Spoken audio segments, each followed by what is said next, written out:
All right, welcome back to the channel. It's your boy Fanon, and welcome back to Fanon International Boxing Channel. Let's talk in this video about Anthony Joshua calling out Deontay Wilder, telling Eddie Hearn that that's the fight that he wants to have in the interim.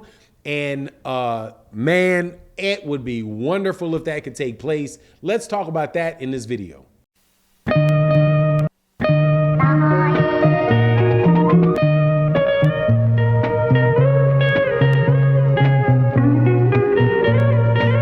Welcome back to the channel. It's your boy Fanon, and in this video we're going to talk about the heavyweight division, specifically Anthony Joshua and Deontay Wilder and Alexander Usyk.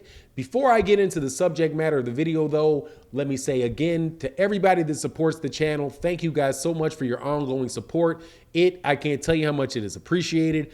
Also, if you're not subscribed to the channel, make sure you hit the subscribe button, hit the bell icon so you can be notified of when we release our videos, and hit all notifications so that you get all of them. Also, if you will wager on sports, support us at busr.ag/Fanon. Use the promotional code Fanon, and you will get different benefits and promotions for your wagering dollar. So let's get into this. I like Anthony Joshua saying this, and I hope that he is being truthful about it and that Eddie Hearn is not just blowing smoke out into the air. Anthony Joshua, who recently lost a fight to Alexander Usyk, who lost his WBA belt, his IBF belt, and his WBO belt to Alexander Usyk.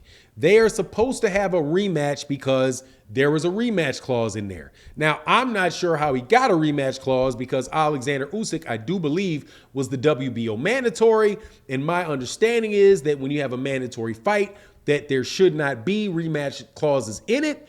But somehow that was the case in this instance. And it is a chance that maybe it's just the WBC that doesn't allow him. But I don't know, man. It seems like Matchroom pretty much in any championship fight or any regular fight that they have has rematch clauses in it. Kell Brook was fighting Amir Khan on I do believe, was that on a Matchroom card? It may not have been a Matchroom card, but there was no, yeah, it was a Matchroom card on that. And guess what? There's a rematch clause in that. How in the world does there wind up being a rematch clause in that fight? There's no belt. There's no belt available. But whatever. There's a rematch clause in it. And so there's a rematch clause in Anthony Joshua versus Alexander Usyk. So Alexander Usyk, however, is unable at the time to make the fight.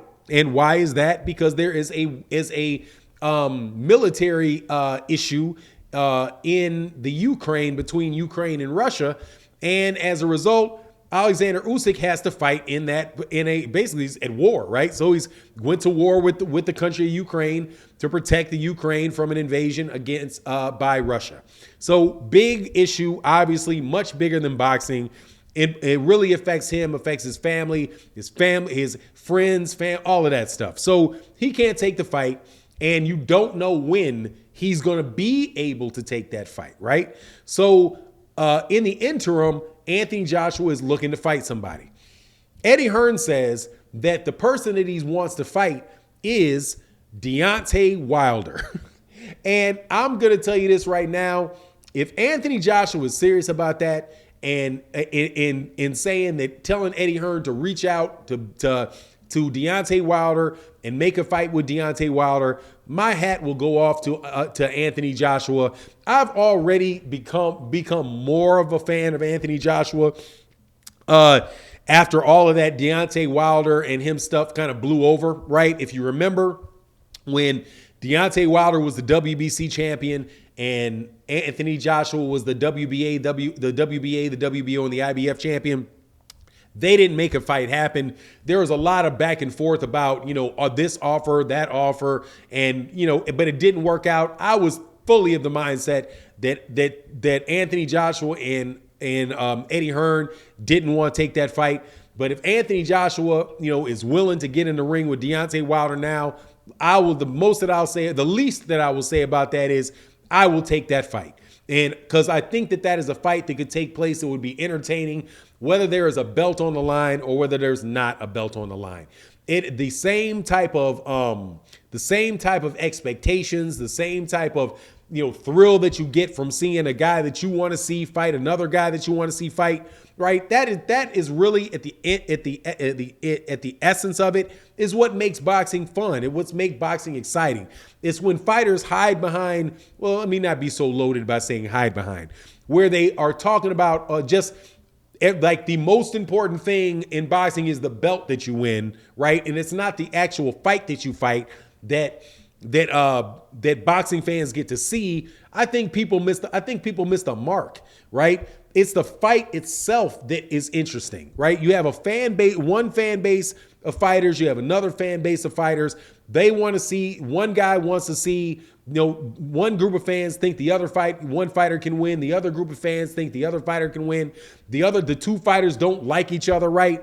And you get to see an exciting match, and it become an exciting fight.